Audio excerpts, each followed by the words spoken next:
너는 가난하고 더러운 조센진이잖아. 여기는 한국의 기술과 문화를 전해준 대일본 제국이야. 그러니 너는 우리와 어울릴 수 없는 후진국 시민이라고! 아니 말이 너무 심한 거 아니야? 우리는 다른 사람의 인생을 쉽게 바꿀 수 없습니다.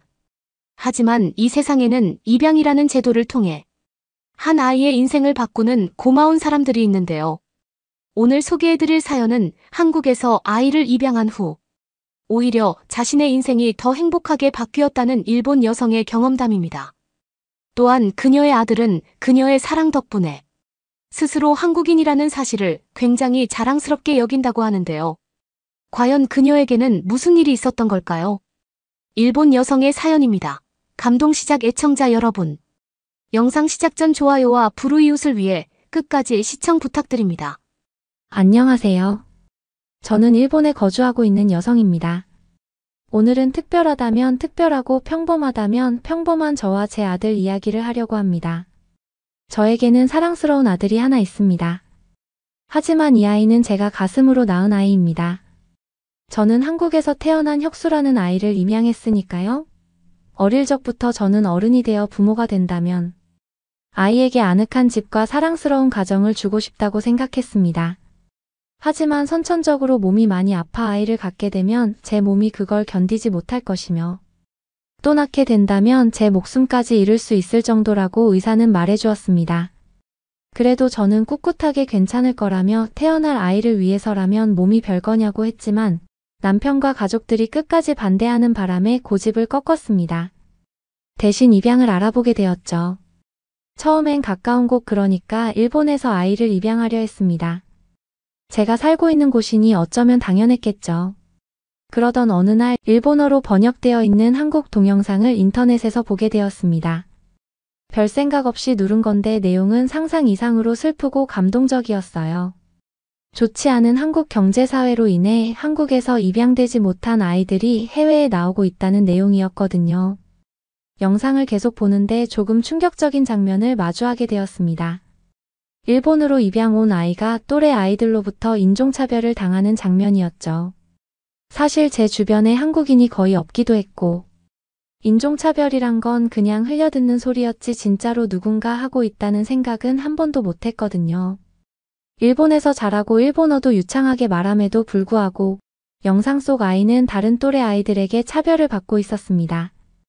놀림은 기본이었고 심지어 어느 날은 누군가와 싸우고 오기도 했다고 해요. 낯설었지만 그 뒤에 어떻게 되었나 궁금해서 계속 영상을 시청하던 저는 그만 눈물을 쏟았습니다. 아이가 부모에게 그 사실을 털어놓았더니 부모가 이렇게 말하는 거 아니겠어요? 다른 아이들은 그냥 태어난 거지만 우리는 너를 선택한 거란다. 네가 그만큼 특별하고 대단한 아이라서 그래 그러니 부끄러워하지 말았으면 좋겠다. 사랑한단다. 아직 아이는 없지만 같은 부모 또래로서 그 말이 참 멋있더군요. 그 영상을 본 뒤 저는 점점 변해가기 시작했어요. 우선 인종차별 사례와 차별에 대한 대처는 어떻게 하는지, 어떻게 해야 인종차별 문화가 사라질 수 있는지 등을 공부했고 자연스레 한국이라는 나라에도 푹 빠지게 되었어요. 한국은 제 생각보다 훨씬 대단한 나라였습니다. 아주 오래전부터 역사가 이어져 왔고 많은 사람들이 사람답게 살 수 있도록 투쟁하고 쌓아온 민족이었죠. 나라가 어려움에 빠져 경제난으로 힘들었을 때 전 국민이 하나로 모여 여러 운동을 했고 한마음으로 똘똘 뭉쳐 극복한 사례가 수도 없이 쏟아졌습니다. 그렇게 한국의 역사를 공부하며 웃기도 울기도 때론 분노하기도 하면서 저는 한국을 무척이나 사랑하게 되었어요. 한국의 음식, 한국의 문화 등 모두 독특해서 통 잊혀지지 않았거든요. 2번의 짧은 기간이었지만 남편과 한국으로 여행도 다녀왔습니다. 만일 다른 나라에 가서 살게 된다면 한국을 1순위로 꼽을 정도로 매 여행마다 저희는 감격했고 또 놀라웠습니다. 누구나 친절했고 대부분의 사람들이 한국어 외에도 일본어를 사용할 줄 알았죠.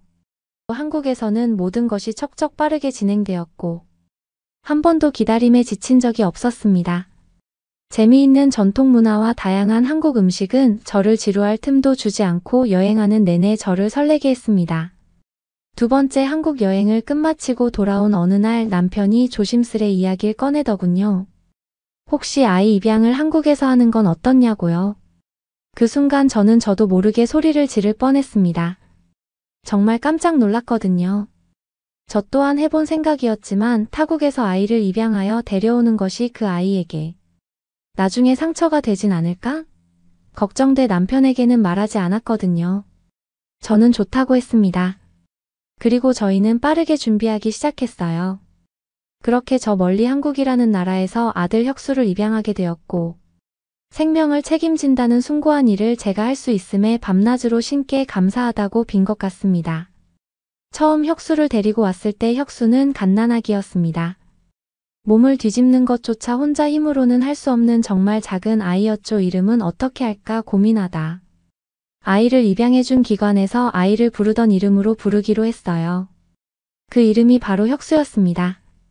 언젠가 아이가 커서 자신의 입양 이야기를 알게 될 거고 그때 자신의 정체성에 대해 흔들리지 않길 바랐어요. 그래서 일부러 일본식 이름을 사용하지 않았죠. 입양하게 되면 아이가 내 아이가 아닌 것 같고 남의 아이를 키우는 것 같아서 더 힘들다고 말하던 사람들의 우려와는 다르게 혁수는 너무나도 사랑스러웠어요. 뭐든지 입으로 집어넣는 그 습관이라든지 웅얼거리는 입술이라든지 관절마다 접혀있는 살은 온종일 보고 있어도 지겹지 않았습니다. 저는 아이를 천에 싸서 끌어안고 하루 종일 관찰하고 아이의 옆을 지켰습니다. 혁수는 금방 자랐습니다. 아기들은 정말 빠르게 자라더군요. 얼마나 많이 붙어 있었으면 나중에는 저와 쏙 빼닮았다. 는 자기 세뇌까지 들 정도로 혁수는 쑥쑥 훤칠하게 자랐습니다. 제가 혁수를 키우고 대할 때 가장 중요하게 여긴 것은 아이가 일본에서 살고 있지만 자기 고향을 잊지 않도록 돕는 것이었습니다. 일부러 주입할 생각은 아니었지만 언젠가는 꼭 알게 되거나 알아야 할 것들이니 남편과 차근차근 준비해 왔어요. 그동안 저는 한국에 대해 더 많은 공부를 했고 웬만한 한국어는 기본적으로 사용할 수 있게 되었습니다.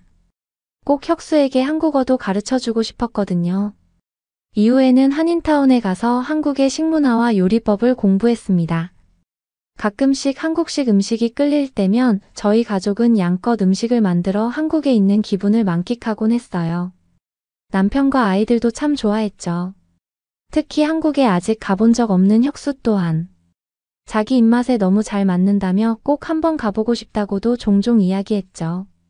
그 후 저희는 아예 한인타운 근처로 이사를 했고 마침 그 지역에는 한국에서 이민 온 이웃들이 많았습니다. 그래서인지 혁수는 그곳에서 더 많은 친구를 사귀었던 것 같아요. 하지만 혁수가 커가면서 무조건 좋은 일만 있었던 것은 아닙니다. 가끔 백인이 아니라는 이유로 말도 안 되는 시비를 걸며 인종차별을 하는 사람들이 있었거든요. 대체 인종이 뭐라고 말 한마디 나눠보지 않은 사람을 미워하고 욕할 수 있는 건지요. 길을 가다 욕을 하는 사람도 있었고 심지어 차도로 밀고 도망가는 일도 있었습니다. 다행히 아이가 두 다리에 힘을 준 채로 넓게 서 있어 다치지는 않았지만 그렇지 않았다면 정말 최악의 상황이 일어날 수 있었죠. 저와 남편은 매 순간 분노했지만 분노하는 부모 앞에서 혁수는 오히려 태연했습니다. 심지어는 괜찮다고 자기가 앞으로 운동을 좀 배워야겠다며 웃으며 장난치는 애였습니다. 그렇게 저와 남편을 위로해주기까지 했어요. 사실 혁수는 학교에 입학하고 난 뒤로는 먼저 입양이나 국적에 대해 물어본 적이 없습니다. 궁금해하지 않아 보이기도 했고요. 그래서 저와 남편은 한편으로는 다행이라 생각하면서도 지금 쌓이고 쌓이다 나중에 터져버려 많이 힘들어하게 되는 건 아닌지 걱정했어요. 그러던 어느 날 저희 부부가 거리에서 모욕적인 말을 듣고 심하게 분노한 날이었습니다. 이유는 평소와 같았죠. 저희 부부 또한 이제는 들은 척도 안 하고 넘길 수 있었지만 어쩌면 과거까지는 그 사실을 숨기려고 했는지도 모르겠습니다. 도저히 무시할 수가 없었고 반박하고 싶었고 화를 내고 싶었거든요. 저녁을 먹으며 아까 있던 이야기를 하는데 아이가 침묵 끝에 조용히 말을 시작했습니다. 나도 안다. 사람들이 어째서 나를 모욕하는지 알고 있고 그게 내가 부끄러울 일이 아닌 것도 엄마와 아빠가 나를 얼마나 사랑하는지도 안다. 좀 웃긴 말이지만 영화나 드라마에서 보면 출생의 비밀을 덜어 숨긴다고 하는데 엄마와 아빠는 안 그러지 않았냐? 오히려 내가 태어난 나라의 문화를 나를 위해 공부하고 나를 위해 요리하고 나를 위해 언어까지 배웠던 게 아니냐? 그 사실만으로도 분노할 필요는 아무것도 없다고 그런 말을 하는 혁수가 너무나도 대견하더라고요. 아이의 모든 말이 그동안 저희 부부가 하고 싶었던 말들이지만 못했는데 이미 다 알고 있는 기분이었고 고맙고 미안했어요. 그 후로 우리 부부도 변했습니다. 어딜 가든 사람들의 태도에 연연해하지 않았고 쓸데없이 분노하는 일에 힘을 쏟지 않았습니다. 대신 그런 사람들에게 차별주의자라고 단호하게 말한 뒤 떠나는 사람이 되었죠. 또 혁수는 그날 저녁 이후로 한국에 대해 조금 더 적극적인 태도를 보였습니다. 저와 남편이 한국으로 여행 갔던 사진을 보면서 자신도 가보고 싶다고 요즘 한국인이 부른 노래를 듣고 있는데 정말 좋아서 한번 공연을 보러 가고 싶다고요. 그러면서 자신이 태어났지만 정작 기억도 없는 한국을 혁수는 소중히 여겼습니다. 저와 남편은 고민 끝에 혁수와 한국으로 여행 가기로 결심했습니다. 한국에 가는 건 당연히 고민할 거리가 없었지만 바로 갈 수는 없었어요. 일정을 조율하기 위한 시간이 필요했죠. 조금만 더 때를 기다리자며 한국 여행을 천천히 준비했습니다. 그렇게 차근차근 준비한 결과 결국 우리는 한국에 갈 수 있었고 혁수는 처음으로 자신이 태어난 나라 한국에 발을 디딜 수 있었습니다. 저와 남편 또한 한국 방문이 무척이나 오랜만이었기에 굉장히 들떴죠. 첫날에는 혁수가 구경하고 싶다는 K-팝 아이돌 타운에 방문했어요. 서울 빌딩가에 있는 커다란 곳이었는데 소속사에서 운영하는 듯 각종 굿즈와 아이돌 관련 상품을 판매하고 있었습니다. 거기서 수줍게 이걸 꼭 사고 싶다고 얼굴을 붉히는 혁수를 보며 우리 부부는 깔깔 웃으며 놀리기도 했죠. 또 동대문에 가서 시장을 돌아보기도 했고 유명한 전시회도 다녀왔어요. 이틀 차에는 남산 근처에 호텔을 잡아두고 여유롭게 점심을 먹은 뒤 케이블카도 타보았습니다. 3일 차에는 신촌에 갔는데 사실 많이 놀랐습니다. 옛날에도 사람이 많았지만 이제는 정말 바글바글하게 많아졌더라고요. 역시 인기 많은 장소답게 외국인도 많았고 우리 같은 사람들을 위해 일본어로 안내가 굉장히 잘 되어 있어 여행 내내 불편함을 전혀 느끼지 못했습니다. 오히려 편하고 안심되었어요. 나머지 시간은 부산과 전주 같은 지방을 돌며 한국 전역을 구경했습니다. 여기는 저희 또한 못 가본 곳이라 걱정 반 설렘 반이었는데요. 한국의 문화유산이 밀집된 지역답게 정말 아름다운 문화유적지를 볼 수 있었고 매우 감탄했습니다. 왜 한국의 역사가 깊은지 바로 알겠더라고요. 그걸 지금 시대까지 보존해온 한국이 다시금 놀랍고 존경스러웠습니다. 근처에서 한복을 대여해주고 있길래 모두 갈아입고 돌아다녔는데 너무 잘 어울린다고 지나가는 사람들이 칭찬을 해주어 기뻤어요. 그 한복을 입고 우리는 한국의 한 사진관에서 가족 사진도 찍었습니다. 그 사진은 작은 사이즈로도 몇 장 인화하여 지금도 휴대폰 케이스 안과 지갑 속에 꼭 넣고 다닙니다. 주변 사람들이 그게 뭐냐고 너무 아름다운 드레스라 어디서 났냐 물으면 저는 웃으면서 대답해 줍니다. 한국이라는 나라의 전통 의상인 한복이라고 말이죠. 그리고 실제로 보면 정말로 기품 있고 아름답다고요. 그날 이후 제 주변 지인 중에는 저희 때문에 한국에 빠져든 사람들도 꽤 늘어났습니다. 한국 문화를 공유하는 모임도 생겼죠. 하지만 시간이 지난 지금 이제 한국은 모른다고 하기에도 민망하게 많이 유명해졌네요. 아마 앞으로도 더욱 크게 성장하겠죠. 역시 한국은 기대가 되고 애착이 깊은 나라입니다. 그리고 아이와의 한국 여행은 우리 가족에게 큰 기쁨과 행복을 안겨주었습니다.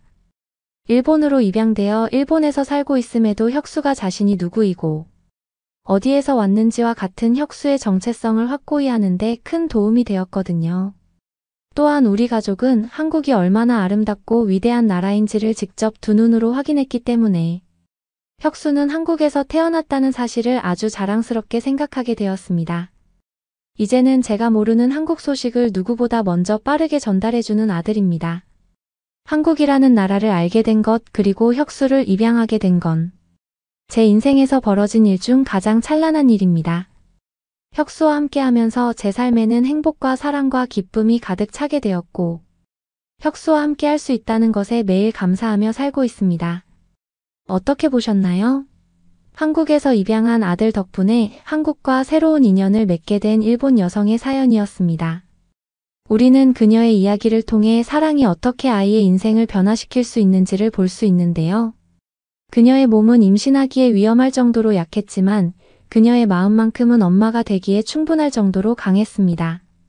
그리고 사랑에는 국경과 인종이 전혀 중요하지 않다는 것을 몸소 보여줬는데요. 가족은 혈연으로만 이루어지는 것이 아니라 우리가 사랑하고 아끼는 사람들과의 유대감으로 이루어진다는 것도 보여주었습니다. 우리는 이 이야기를 읽으면서 어딘가에서 가족이 되어줄 누군가를 기다리는 많은 아이들이 있다는 사실을 기억해야 하는데요.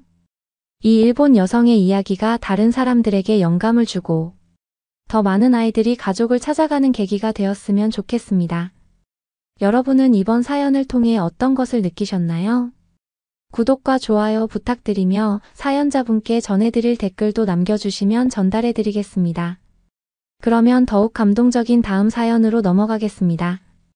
이탈리아 밀라노의 어느 패션 스튜디오. 패션 디자이너 중 한 명이 옆에 있는 금발의 디자이너에게 소리칩니다. 뭐 이상한 한국에서 들어보지도 못한 곳에 갔다 오더니 네가 드디어 미쳤구나. 패션을 때려치우고 온돌 그게 될 것 같아. 온돌이 갑자기 왜 뜬금없이 밀라노에서 나오게 된 걸까요? 지금 살펴보겠습니다. 안녕하세요. 전 이탈리아인 크리스틴입니다. 밀라노에서 살고 있습니다. 밀라노는 북적이는 거리 최신 패션 트렌드를 보여주는 높은 빌딩들이 많은 곳입니다. 이탈리아 패션계의 심장이라고 할 수 있죠. 전 거기서 스튜디오를 하고 있었어요. 시크하고 무던하며 항상 활기찬 분위기인 곳에서요. 저는 패션 디자이너로 제 입으로 말하기는 조금 그렇지만 실력이 아주 뛰어납니다. 제 디자인이 전 세계 런웨이를 장식하고 유명인들이 저의 작품을 입고는 했었어요. 그러면서 더 유명해졌죠. 모두 저의 화려한 인생만 보고는 멋지다고 생각하겠지만 제가 느끼는 압박감을 아는 사람은 거의 없었습니다. 낮이 밤으로 바뀌고 스케치가 디자인으로 바뀌고 어느새 또 다른 컬렉션이 출시될 준비가 되어 있었습니다. 하지만 그 와중에도 저는 공허함을 느꼈습니다. 도시의 끊임없는 소음과 끝이 보이지 않는 마감일. 항상 최고가 되어야 한다는 압박감이 저를 괴롭히기 시작했습니다. 유난히 고된 하루를 보낸 어느 날 저녁 창가에 앉아 도시의 불빛을 바라보았습니다.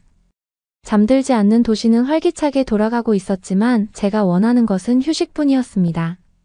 번잡함이나 압박감에서 벗어나 온전히 저만의 시간을 보낼 곳으로 가고 싶었습니다. 그리고 운명처럼 그때 오랜 친구로부터 한 통의 전화를 받았습니다. 누군가 했더니 대학 시절 친구였던 제이 씨에게서 온 전화였죠. 저희 두 사람은 몇 년 동안 연락이 끊겼지만 진짜 불알 친구였어요. 제이 씨는 프리랜서 저널리스트로서 전 세계를 여행하며 다양한 이야기와 경험을 수집하고 있었습니다.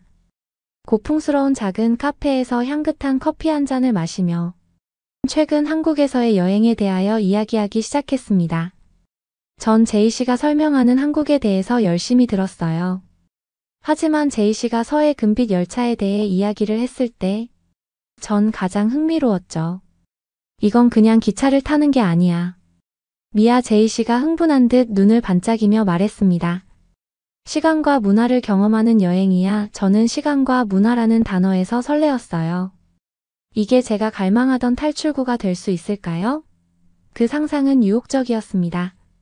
전 결국 제이 씨의 권유와 함께 결심을 굳혔습니다. 한국으로 가기로요. 제가 서해금빛 열차를 기다리는 동안 역은 활기가 넘쳤습니다. 제이 씨에게서 들은 이야기는 있었지만 직접 경험하는 것은 전혀 다른 이야기였습니다. 열차가 역에 들어서자 저는 이 열차가 평범한 열차가 아니라는 것을 바로 느낄 수 있었습니다. 기차의 외관이 햇빛을 받아 반짝반짝 빛나며 다른 기차와는 다른 여행을 약속하고 있었습니다. 열차 안은 따뜻한 분위기였어요. 나무 패널과 정교한 문양 은은한 조명은 마치 살아 움직이는 고급스러운 한옥에 들어온 듯한 느낌을 주었습니다. 좌석은 편안했고 평온한 느낌이었어요. 하지만 진짜 열차가 좋은 이유는 바로 온돌 시스템입니다. 저는 한국의 전통 온돌 난방 시스템에 대해 들어본 적은 있지만 열차가 미끄러지듯 달리는 동안 발밑에서 온기를 느끼는 것은 초현실적이었습니다. 마치 바닥이 저를 안아주고 위로하며 집처럼 편안하게 만들어주는 것 같았습니다. 제가 한 걸음 한 걸음 내디딜 때마다 부드러운 온기가 느껴졌고 대부분의 열차의 차가운 금속 바닥과는 확실히 다른 느낌이었어요. 여행이 시작되자 큰 창문으로 시선을 돌려 눈앞에 펼쳐지는 한국의 아름다운 풍경을 바라보았습니다. 푸른 들판과 고풍스러운 마을, 잔잔한 강이 보였습니다. 하지만 이런 풍경을 바라보는 동안에도 온돌 바닥의 따스한 온기가 저를 안정시켜 주었고 집의 안락함을 떠올리게 했습니다. 이 독특한 경험에 매료된 것은 저뿐만이 아니었어요. 전 다른 여행객이나 승객들과 이야기를 나누면서 많은 사람들이 온돌 체험을 즐기기 위해 서해금빛 열차에 탑승했다는 사실을 알게 되었습니다. 서로의 이야기를 하면서 좋은 이야기들을 많이 나누었어요. 차는 단순한 이동수단이 아니라 서로를 연결하고 따뜻함을 나누며 추억을 공유하는 공간이었죠. 전일기에 글을 쓰며 모든 감정, 모든 광경, 모든 대화를 기록하는 데 시간을 보냈습니다. 저는 한국의 중심부를 여행하며 온돌의 마법을 경험할 수 있었던 이번 여행에 대해 깊은 감사를 느꼈습니다. 밤이 되자 열차 내부는 황금빛으로 물들었고 은은한 조명이 공간을 비췄습니다.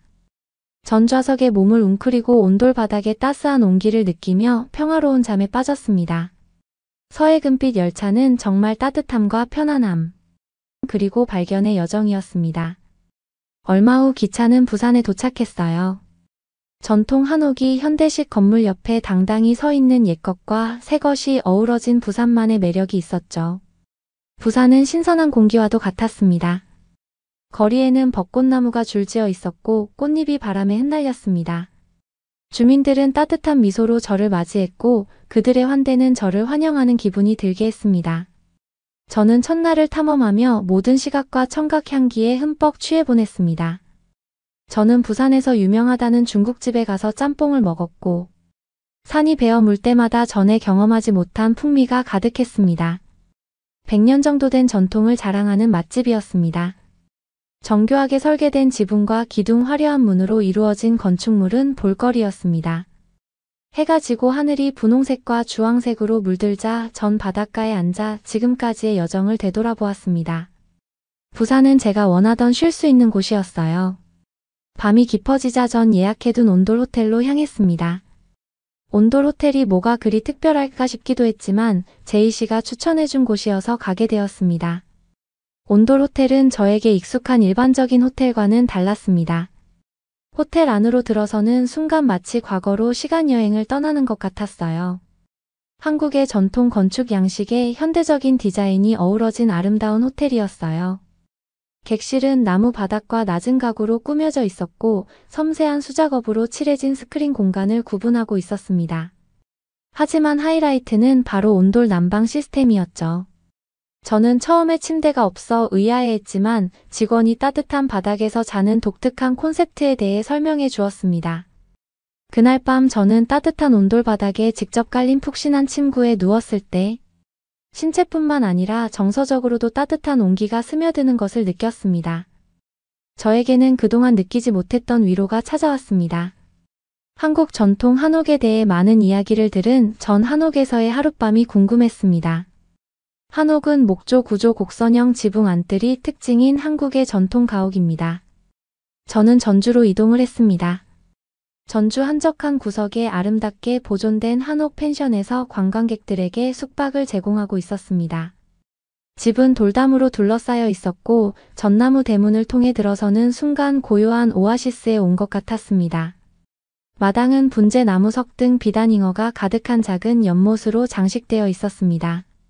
한옥의 내부는 소박하면서도 우아했습니다. 저는 친절한 주인으로부터 한옥 건축의 역사와 의미에 대해 배우며 저녁 시간을 보냈습니다. 그날 밤 대들보 아래에서 잠을 자며 밖에서 들려오는 자연의 부드러운 소리를 들으며 힐링을 할 수 있었어요. 전 온돌에 대한 매력이 점점 커져갔습니다. 한국의 전통 온돌 난방 시스템이 수세기 동안 혹독한 겨울 동안 집을 따뜻하게 유지하기 위해 사용되어 왔다는 것을 알게 되었습니다. 그 개념은 단순하면서도 기발했습니다. 장작 난로에서 나오는 열이 바닥 아래로 전달되어 부드럽고 일관된 온기를 제공했습니다. 저는 현지 온돌 장인과 함께 하루를 보내며 돌과 점토 파이프로 열을 전달하는 독특한 구조의 온돌을 만드는 과정을 지켜보았습니다. 전각 요소를 배치하는 정밀함과 세심함에 놀랐어요. 장인은 추운 밤 따뜻한 아랫목에 가족들이 모여 음식과 이야기, 웃음을 나누며 대대로 전해 내려오는 이야기를 들려주었습니다. 저에게 온돌은 단순한 난방 시스템이 아니라 따뜻함과 공동체, 그리고 자신의 뿌리와 연결되는 것의 중요성을 상징하는 것이었습니다. 저는 이러한 전통의 지혜를 현대적인 디자인에 접목하여 기능적이면서도 마음을 편안하게 하는 공간을 만드는 방법을 구상하기 시작했습니다. 저는 전주의 멋진 건축물을 탐험하던 중 성진이라는 현지 건축가를 우연히 만났어요. 날카로운 이목구비와 코에 걸친 안경 항상, 손에 스케치북을 들고 있는 성진은 전주의 전통과 현대의 조화를 보여주는 살아있는 증거였습니다. 성진과의 첫 대화는 온돌의 아름다움에 대한 것이었고 건축 디자인 문화에 대한 이야기를 했습니다. 저와 서로 다른 환경에서 자랐지만 핵심 가치는 놀라울 정도로 비슷하다는 것을 발견했습니다. 저희는 사람들의 감성을 자극하고 스토리가 있는 공간을 만드는 것을 중요하게 생각했습니다. 어느 날 저녁 저는 한국 전통차를 마시며 온돌에서 영감을 받은 디자인을 서양에 소개하고 싶다는 꿈을 공유했습니다. 성진의 눈빛이 설렘으로 빛났습니다. 한국의 전통과 서양의 미학을 결합한다는 아이디어가 흥미로웠기 때문입니다. 그렇게 뜻밖의 콜라보레이션이 탄생했습니다. 수월 후 돌아온 전 새로운 에너지로 가득 찼어요. 전중과 함께 디자인 세계의 혁명을 일으키게 준비가 되었습니다. 스케치를 그리고 모형을 만들고 곧 온돌에서 영감을 받은 첫 번째 공간을 선보일 준비를 하는 중입니다. 그러면 더욱 재미있는 다음 사연으로 넘어가겠습니다. 한국으로 오라고요? 삼촌 제정신이세요? 거기서 뭘 배우냐고요? 차라리 여기서 회사 생활을 하는 게 훨 낫겠네. 여기 중국의 가정집에서 한 여성이 핸드폰으로 누군가와 통화를 하고 있습니다. 대화 내용으로 추측해 보았을 때 여성의 삼촌인 것 같네요. 여성의 삼촌은 여성에게 한국에 있는 자신의 회사에 자리가 낮다며 일자리를 제안하고 있는데요. 여성은 어이가 없다는 듯이 실수를 터뜨리고 말죠. 결국 전화는 끝이 났고 기분이 좋지 않은 여성은 친구를 불러 하소연을 하게 되는데요. 여성의 말을 들은 친구는 여성에게 이야기를 시작하게 됩니다. 그리고 친구의 말을 들은 이 여성은 마침내 한국행을 결심하게 되는데요. 과연 이 여성은 무슨 말을 들은 걸까요? 안녕하세요. 저는 하오웨이라고 해요. 저는 30살이고 중국 상하이에 살고 있답니다. 저는 제 부모님의 외동딸이에요. 저희 가족은 그런 넉넉한 가정은 아니었어요. 하지만 부모님은 열심히 맞벌이를 하셔서 저를 대학에 보내주시겠다며 항상 걱정하지 말고 공부하라고 일러주시고는 했죠. 덕분에 저는 풍족하지는 않지만 그래도 많은 아이들과 비슷하게 학교를 다니면서 사교육도 받으며 열심히 공부를 할 수 있는 환경에서 자랄 수 있었어요. 저희 중국은 교육열이 뜨겁거든요. 특히 제가 살고 있는 대도시 같은 경우는 초등학생 70% 이상이 사교육을 받고 있을 정도랍니다. 저희의 경쟁은 초등학교 때부터 시작된다고 볼 수 있겠네요. 다들 소수만 들어갈 수 있는 엘리트 공립중학교에 진학을 하고 싶어 하니까요. 사실 정부에서는 재직 교사의 개인 보충 수업이 아니라면 다른 수업들을 일체 금지하고 있지만 그게 되겠어요. 모두 비밀리에 사교육을 받고 있고 덕분에 그 금액 또한 만만치가 않아요. 하지만 저희 부모님은 이렇게 치열한 교육열 속에서 저를 뒤처지게 하지 않으려고 노력을 많이 하셨어요. 저는 그걸 잘 알고 있었기에 열심히 공부했죠. 부모님의 기대에 부응하고 싶었거든요. 그리고 다행히 공부 머리가 있었던 저는 늘 좋은 성적을 유지할 수 있었어요. 그래서 저희의 대학 입학시험인 가오카오를 치렀을 때도 저는 좋은 성적을 받을 수 있었어요. 많은 시험을 봐왔지만 그날은 정말 긴장했었어요. 만약 목표로 둔 대학을 가지 못하면 어쩌지 부모님이 이제껏 많은 희생을 해주셨는데 내가 기대에 부응을 하지 못한다면 성적이 나오기 전까지 이런 생각들이 머릿속을 지배하고 있었죠. 하지만 성적이 나왔을 때 안도했어요. 좋은 성적이었으니까요. 덕분에 저는 베이징 대학교에 입학할 수가 있게 되었어요. 중국에서 아주 유명한 명문대였고 저희 집에서도 많이 멀지 않아 지나다니면서 항상 저곳에 갈 것이라는 동기를 가지고는 했었거든요. 그런데 진짜 입학을 하게 되다니 부모님과 저는 함께 기뻐했어요. 그렇게 대학교에 입학해서 열심히 공부를 하고 난 뒤에 저와 비슷한 또래의 많은 사람들처럼 저 역시 대학을 졸업할 때 큰 희망을 품었어요. 열심히 공부해서 좋은 성적을 받았고 이게 성공으로 이어질 거라고 믿었거든요. 하지만 졸업 후 제가 마주한 현실 세계는 제게 가혹한 교훈을 주었어요. 약 10년 동안 일자리를 찾은 끝에 마침내 저는 운 좋게 중국의 한 중소기업에 취직하게 되었어요. 처음엔 제가 공부한 분야의 일자리를 얻게 되어 정말 기뻤어요. 그러나 그 행복은 생각보다 오래가지 않았어요. 급여가 너무 적어서 생활하기 힘들 정도였고 자체도 저를 비참하게 만들었죠. 여러분은 아시나요? 중국 컨설팅 업체 마이커스에 따르면 저희 중국에서의 졸업자 평균 첫 해 월급은 한국 돈으로 약 120만 원 정도 된다고 할 수 있겠네요. 첫 해 월급이 170만 원이 넘는 건 전체의 5%에 불과하다고 하더군요. 네, 확실히 그런 것 같아요. 저 또한 130만 원 정도의 돈을 받으면서 다니고 있으니까요. 하지만 취업을 했다는 것 자체에 의미를 두자고 스스로를 다독이며 저는 회사 생활을 해나갔어요. 보통 하루에 12시간 주 6일을 일해야 했어요. 직장 생활을 하면서 이런 지옥 같은 스케줄 때문에 일과 삶의 균형이 전혀 없었어요. 스트레스가 제 정신과 몸에 큰 부담을 주었죠. 날이 갈수록 저는 제 직업에 대한 애정이 사라져가는 걸 느낄 수 있었어요. 그러다 탕핑이라는 말이 등장했어요. 사실은 코로나 사태 때 등장한 말이었죠. 웨이보에 어떤 사람이 탕핑이 바로 정의다라는 글을 올리면서 그 글은 폭발적으로 퍼져나가기 시작했거든요. 그 글의 내용은 3년 넘게 일을 하고 있지 않고 놀고 있지만 잘못되었다는 생각은 하지 않는다. 우리의 숨을 조여오는 압력은 서로를 비교하는 데에서 오는 것일 뿐 이건 그저 어른들의 오랜 관습에 불과할 뿐이라고 시작하며 뒤쪽에 드러눕는 것이 나 자신이라는 현재 운동이다. 오직 눕는 것이 인간의 만물의 척도로 있게 할 것이다 라는 말도 덧붙였어요. 무언가 땅하고 맞은 기분이었어요. 이 시기에는 대부분 중국인 청년으로 이루어진 시위가 일어났어요. 바로 전염병 시위였죠. 시진핑 퇴진을 외쳤어요.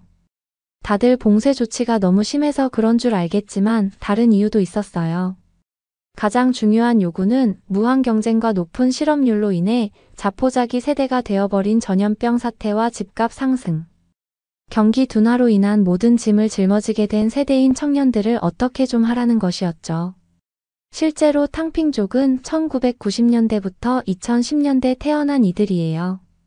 가장 중국에서 불운한 세대라고 표현이 되고 있죠. 저 또한 그 세대에 태어난 이들 중 하나였어요.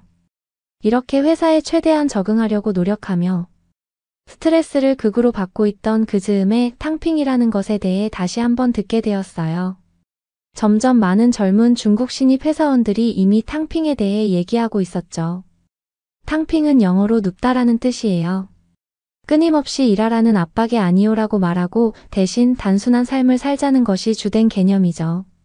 지금은 탕핑 운동이 회사에까지 침투하게 되면서 장기 경제 침체 속에 저임금과 고강도 노동에 지친 젊은 세대가 회사에서의 외모 관리를 포기하며 불만 표출에 나서게 되었어요. 요즘은 역겨운 출근 룩이 가장 주목받고 있어요. 젊은 청년들은 기괴한 출근 복장들을 인증하기 시작했어요. 형광 패딩 점퍼 오리가 그려진 잠옷, 원색 양말 등으로 단정함과 거리가 먼 복장을 하고 출근하기 시작했죠. 거짓 복장을 흉내 내거나 잠옷 차림에 떡진 머리로 출근을 하기도 있어요. 가장 큰 문제는 낮은 급여와 적은 기회였죠. 처음엔 이 모습이 좋게 보이지 않았어요. 취직하려고 열심히 노력하고 부모님이 희생을 얼마나 하셨는데 저런 전문적이지 못한 모습들은 보기 좋지 않아 보였죠. 하지만 시간이 지나고 너무나도 낮은 월급과 말도 안 되는 업무 스트레스가 더 심해지면서 탕핑이 인기 있는 이유를 알 것 같더라고요. 결국 평소보다 더 지치는 한 주를 보낸 후 저는 큰 결심을 했어요. 탕핑 라이프 스타일을 추구하게 되었거든요. 경력을 쌓거나 사회의 기대에 부응하려 애쓰지 않았죠. 회사에는 저 또한 기괴한 옷들을 입고 다니기 시작했어요. 깔끔하게 입어도 계속되는 외모 지적에 지쳐버리기도 했고요. 이런 힘든 업무의 외모까지 완벽하게 관리하라는 건 너무하지 않나요? 그래서 저도 요즘은 되게 편한 옷을 입고 헝클어진 머리나 완벽한 외모에 연연하지 않아요. 어떤 사람들은 제가 스스로를 포기했다고 생각할지도 모르지만 저에게는 이것이 항의하는 방식이에요. 사회 성공 기준을 거부함으로써 저는 돈보다 사람을 더 중요하게 여기지 않는 체제에 맞서 다른 사람들과 마찬가지로 싸우고 있다고 할 수 있죠. 열심히 일하고 싶지 않았어요. 배우는 것을 좋아하고 열정적으로 일하던 제 모습은 이제 사라져버린 지 오래였죠. 윗사람들이 욕하더라도 저는 그렇게 살기로 결정을 이미 한 상태였어요. 너무나도 지쳐버렸으니까요. 하지만 이 새로운 삶의 방식에 익숙해지면서도 내면에선 좀 불안함을 느끼고 있기는 해요. 이게 정말 맞는 걸까요? 제가 이런 삶을 살기 위해서 어렸을 때부터 열심히 공부를 한 걸까요? 이런 질문들이 퇴근 후 밤에도 잠 못 들게 해요. 그러던 어느 날 예상치 못한 일이 일어났어요. 삼촌께서 전화를 주셨죠. 삼촌 회사에서 중국 직원이 필요한데 혹시 생각이 있냐고 묻더라고요. 제 한국어가 썩 좋진 않지만 삼촌은 저에게도 기회를 줄 수 있을 것 같다고 하시더라고요. 처음엔 승낙하고 싶지 않았어요. 저는 이미 일을 하고 있기는 했으니까요. 아예 그만뒀다면 모를까 지금 확실하게 회사를 다니고 있었죠. 사실 부모님 눈치가 보여 그만둘 용기까지는 나지 않았었고요. 그리고 한국이요. 삼촌이 한국에서 작지 않은 회사를 운영하고 있다는 사실은 부모님을 통해 듣기는 했어요. 저는 코웃음을 치곤 했죠. 한국이요. 그런 나라에서 회사를 운영해봤자 아닌가요? 진심이었어요. 솔직히 한국은 K-팝 말고는 내세울 게 없잖아요. 그리고 저희 상하이 대학교에도 한국 학생들이 있었어요. 한국이 좋다면 뭐하러 중국까지 유학을 왔겠어요. 아무래도 중국에서 더 배울 게 많으니까 한국으로 왔겠죠. 그리고 듣기로 한국인들이 중국인들을 싫어한다면서요. 진짜 기가 차네요. 심지어 저의 대학 동기 중 한 명이 한국에 다녀온 적이 있는데 코로나가 끝났는데도 몇몇 가게 중국인 출입 금지라고 써붙여져 있는 가게들이 있더래요. 엄청 상처받고 섭섭했다고 이야기하더라고요. 아니 근데 우리가 왜요? 우리가 뭘 어쨌다고 그런 식으로 저희를 대하느냐 말이에요. 그래서 저도 대학 시절 한국인 친구들과 친해지고 싶은 마음이 전혀 없었어요. 한국인들은 저희가 맨날 뭘 베낀다고 이야기만 하잖아요. 저희 기술력이 높아서 그렇다는 건 전혀 인정하지를 않죠. 그런 거짓말쟁이 사람들이 가득한 곳에서 자란 사람들은 다 똑같을 거라는 생각에 저 또한 한국인들을 무시하고는 했죠. 저런 편견들과 중국이 더 우월하다는 자존심 때문에 저는 선뜻 대답을 할 수가 없었어요. 하지만 삼촌이 제 생각을 해서 연락을 준 건 알고 있어요. 지금은 한국에 있지만 어렸을 때 삼촌도 중국에 거주하셨었거든요. 맞벌이인 저희 부모님이 나가고 집에 홀로 있을 때마다 삼촌은 저를 항상 돌봐주고 놀아주고는 하셨어요. 사실 저에게 두 번째 아버지라고 해도 과언이 아닐 정도죠. 저는 며칠만 고민할 시간을 달라고 하고 전화를 끊었어요. 삼촌의 목소리를 들어보니 제가 요즘 힘들어한다는 사실을 부모님한테 들어 걱정해서 전화를 한 것 같았거든요.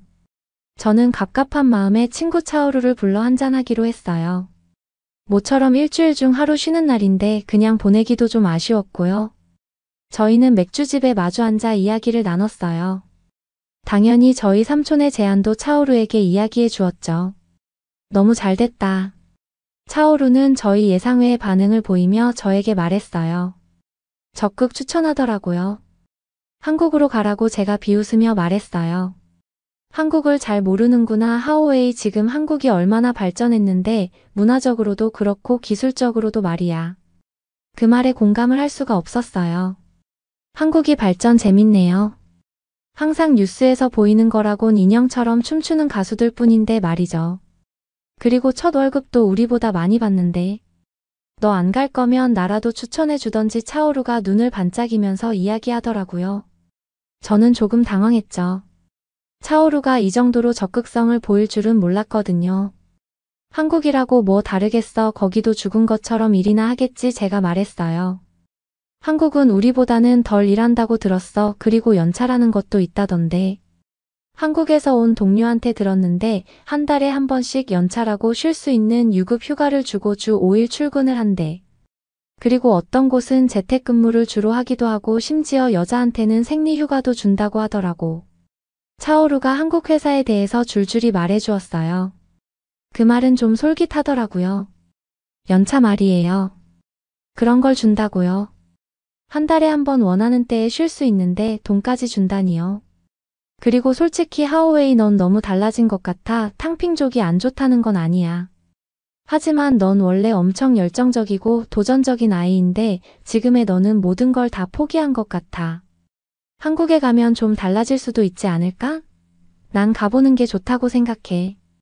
한번 잘 고민해봐. 메이는 진심으로 걱정스럽다는 듯이 저를 쳐다보며 말했어요. 사실 그 말은 확실히 맞아요. 저는 대학 시절 누구보다 활동적이고 동아리 활동까지 장을 맡아서 제일 먼저 나서 많은 것을 도전하고 배우는데 즐거움을 느끼는 학생이었죠. 그런데 지금은 아무것도 하고 싶지가 않아요. 아니, 하고 싶은데 하기가 싫다고나 할까요? 저도 제 마음을 어떻게 설명해야 할지 잘 모르겠네요. 차오루와 헤어진 뒤 집에 돌아와서 저는 오늘 차오루의 말이 제 머릿속에서 맴도는 것을 느끼게 되었어요. 그러다 앞쪽의 거울을 보았을 때 너무나도 상해버린 얼굴과 생기 없는 눈동자를 가진 제가 보였어요. 예전에 열정적이고 활동적이며 생기발랄한 눈을 가진 저는 사라진 지 오래였죠. 그것도 20대의 말이에요. 며칠 동안 곰곰이 생각하다 결국 도전해보기로 했어요. 한국에서 무슨 일이 일어날지 제 삶에 닥친 이 갑작스러운 변화를 어떻게 대처할지 전혀 모르겠지만 오랜만에 처음으로 조금은 설레는 마음이 들었거든요.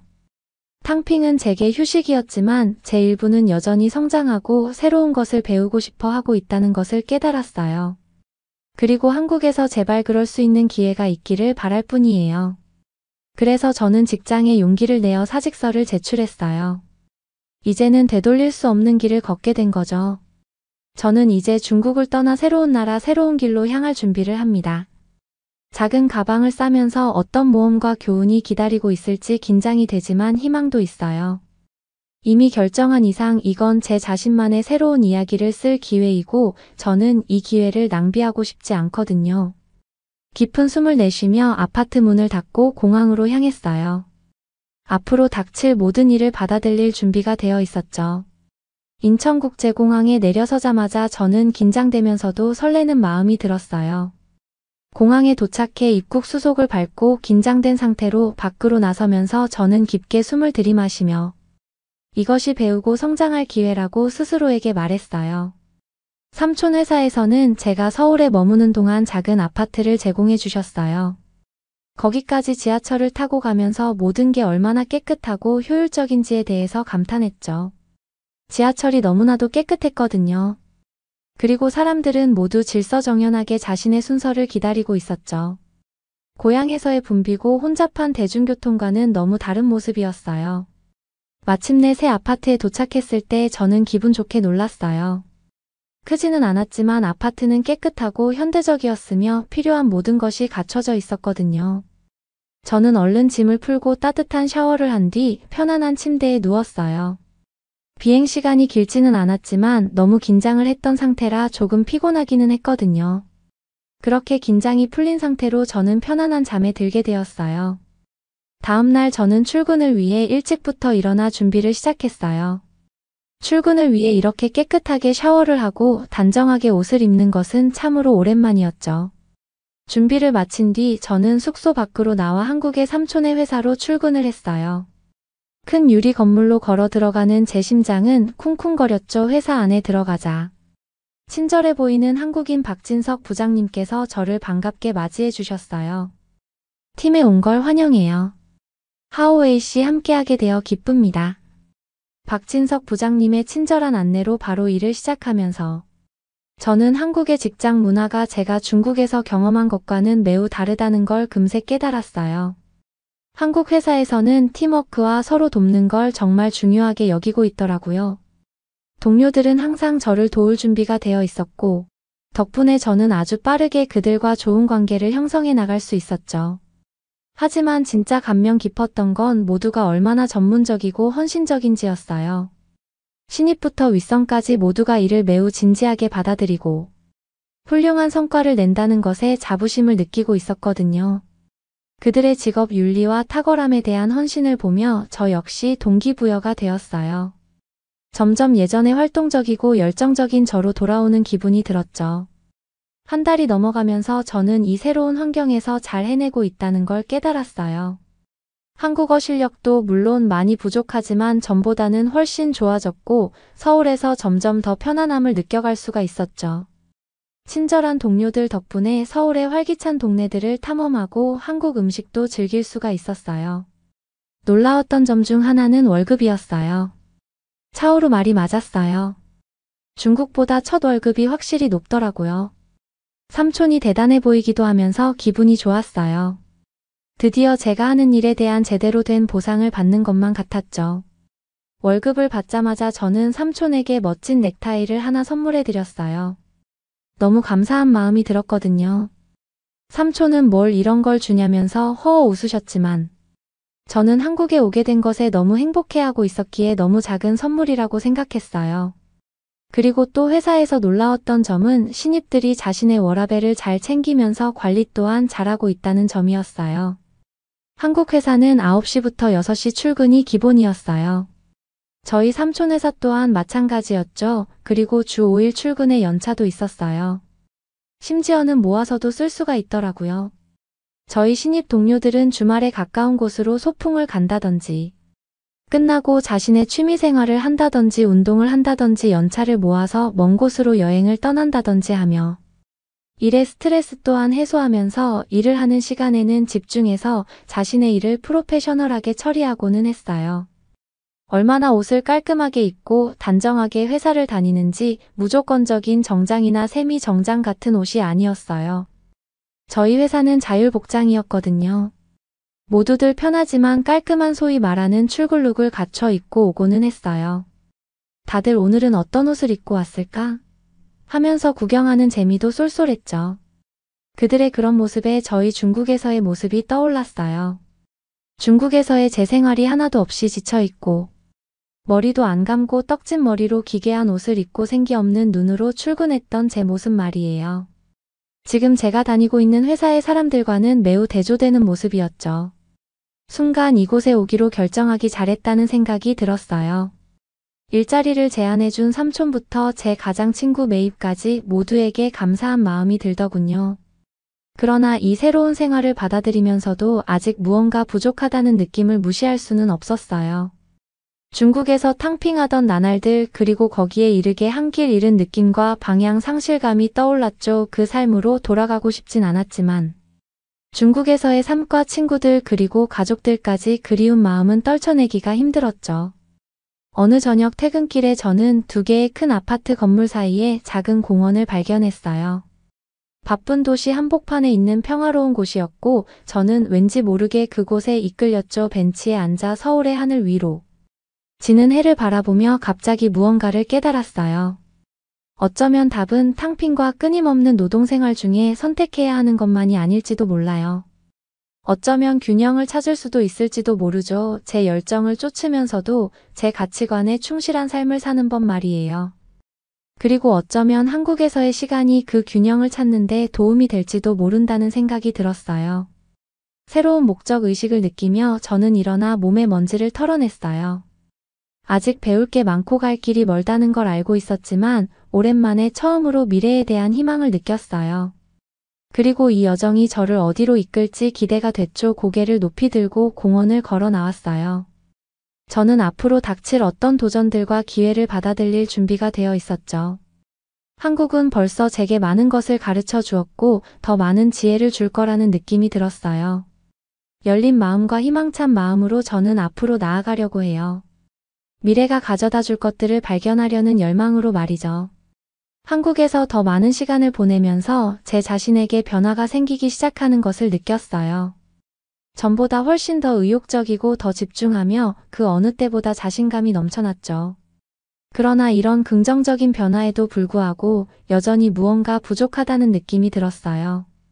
그러던 어느 날 점심시간에 저는 동료이자 친구인 형진 씨에게 마음을 열게 되었어요.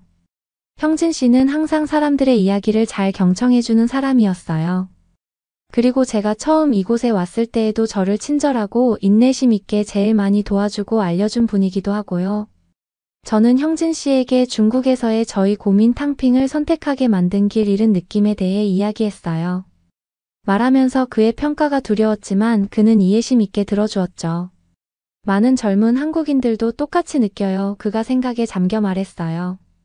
우리는 성공을 위해서는 긴 근무시간 출세, 이를 위해 모든 걸 희생하는 것을 견뎌야 한다는 이야기를 많이 듣고 자랐거든요. 하지만 제 생각은 조금은 달라요. 그렇다면 우리의 행복과 건강은요? 그건 어떻게 되는 거죠? 그의 말은 제 가슴 깊이 와닿았어요. 그제서야 성공하기 위해 무엇이든 희생하라는 압박이 중국에만 국한되지 않는다는 걸 깨달았죠. 그건 전 세계 젊은이들이 마주하는 고민이었어요. 제가 한국에서 인지하지 못했을 뿐이었죠. 형진 씨는 이어서 정의라는 한국의 정서에 대해 들려주었어요. 번역하긴 좀 어려운데요. 애착, 애정, 충성심 같은 깊은 감정에 관한 거라고 생각하면 좋을 것 같네요. 의미 있는 유대관계를 만들고 타인과의 관계를 통해 삶의 목적을 발견하는 것에 관한 거죠. 어쩌면 그게 중국에서 하오웨이 씨가 찾고 있던 것일 수도 있을 것 같아요.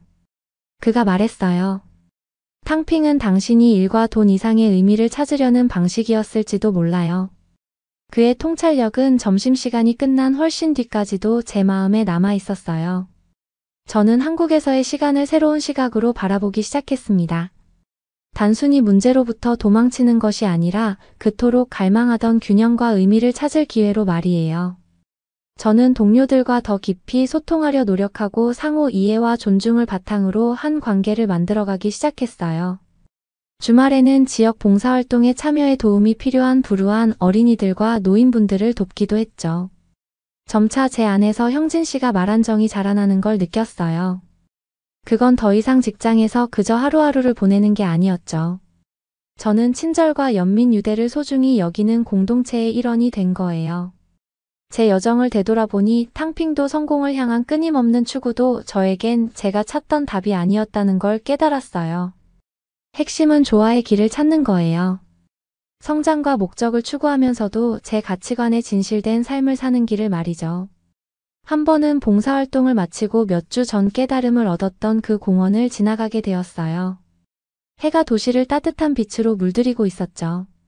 앉아서 눈을 감고 신선한 공기를 들이마시자 깊은 평화로움이 느껴졌어요. 오랜만에 처음으로 제가 있어야 할 곳에 있다는 것이 느껴졌죠. 아직 배울 게 많고 갈 길도 멀지만 더 이상 문제로부터 도망치거나 쉬운 해결책을 찾으려 하지 않으려 해요. 새로운 공동체의 지지와 한국에서 얻은 지혜로 정면 돌파하려 하고 있죠. 저는 유리에 비친 제 모습을 보게 되었어요. 몇 달 전 서울에 왔던 그 길 잃고 누추했던 저는 온데간데 없이 사라졌더라고요. 대신 그 자리에는 더 강하고 진실된 새로운 사람이 서 있었어요. 미소 지으며 제 여정이 아직 끝나지 않았다는 걸 알았죠. 하지만 새로 얻은 목적의식과 소속감으로 무장한 저는 앞으로 닥칠 어떤 도전도 받아들일 준비가 되어 있어요. 그리고 어디를 가든 한국의 일부를 항상 간직할 거라는 걸 알아요. 제 삶을 변화시킨 교훈과 사람들 그리고 정말이에요. 감사함과 희망으로 가득 찬 마음으로 저는 집으로 향했어요. 인생의 다음 장이 어떤 모습일지 보고 싶어졌죠. 한국은 제게 값진 선물을 주었고 저는 그걸 최대한 활용할 작정이에요. 그리고 지금의 저는 벌써 회사에서 2년 차 직원이 되었답니다. 2년이 흐른 지금의 저는 그 누구보다 열정적인 직원으로 회사에서 명성이 자자하죠. 회사에서 일을 할 때에는 누구보다 집중해서 일을 하고 동료들과 함께 맛있는 점심을 함께 하고 있어요. 그리고 일이 끝나면 운동을 하며 제 몸과 마음을 강하게 만들고 쉬는 날에는 꾸준하게 봉사활동을 다니면서 다른 사람들과도 유대감을 쌓으며 정신을 잊지 않고 있죠. 저는 오늘 퇴근을 하며 저의 여정을 뒤돌아보았어요. 오기 전에 탕핑족의 제 모습과 지쳐버린 제 상태. 그리고 열정을 잃었던 제 모습부터 부끄럽지만 한국에 대해 잘 알지도 못하면서 무시하고 비웃었던 모습까지 말이죠. 하지만 지금의 저는 그 누구보다 이 나라를 사랑하게 되었어요. 제가 한때 편견을 가졌던 그 나라에서 말이죠. 저는 한국에서의 생활을 통해 이제는 제 원래의 모습을 되찾게 되었어요. 그 점에 너무 감사함을 느끼고 있죠. 돌아보니 제 여정은 단순히 문제에서 도망치거나 빠른 해결책을 찾는 것 이상이었어요. 제가 누구이고 무엇을 지지하는지 발견하는 것, 삶이 주는 도전과 기회를 포용하는 법을 배우는 것이었죠. 그리고 미래를 내다볼 때 다음에 무엇이 모든 준비가 되어 있다는 걸 알아요. 제 가치관과 열망에 부합하는 삶을 만들어 갈 수 있는 회복력과 연민 그리고 목적 의식을 갖고 있죠. 결국 그게 진정한 성공의 의미예요. 부나 명예 지위를 나타내는 상징이 아니에요. 우리 본연의 모습에 진실되고 의미 있는 삶을 사는 거죠. 그리고 그건 제가 언제나 제 길이 어디로 이어지든 간직할 교훈이에요. 희망으로 가득한 마음과 가능성으로 가득한 정신으로 저는 인생의 다음 장을 펼쳐요. 어디로 가는지 정확히는 모르겠지만 앞으로 닥칠 도전에 맞설 힘과 지혜가 있다는 걸 알아요. 그리고 무슨 일이 있어도 언제나 한국의 정신을 간직할 거예요. 친절과 회복력 그리고 목적과 연결해 삶을 향한 불굴의 의지 말이에요. 저는 앞으로도 계속해서 이 교훈과 배움을 잃지 않고 살아가려 해요. 저에게 다시 한번 기회를 준 이 나라에게 계속해서 감사하며 제 길을 개척해 나가려고 해요. 저에게 다시 한번 살아갈 힘을 주셔서 감사합니다. 여러분은 어떻게 보셨나요? 응원과 격려의 한마디씩을 댓글로 남겨주시기 바랍니다. 사연자분들에게 전달해 드리겠습니다. 실제 사연 제보를 받고 있습니다. 채택되신 분께는 작은 선물도 보내드리고 있습니다. 저희의 사연이 여러분의 하루에 작은 힘이 될 수 있었으면 좋겠습니다.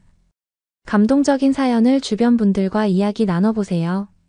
더욱더 좋은 영상으로 다시 찾아뵙겠습니다.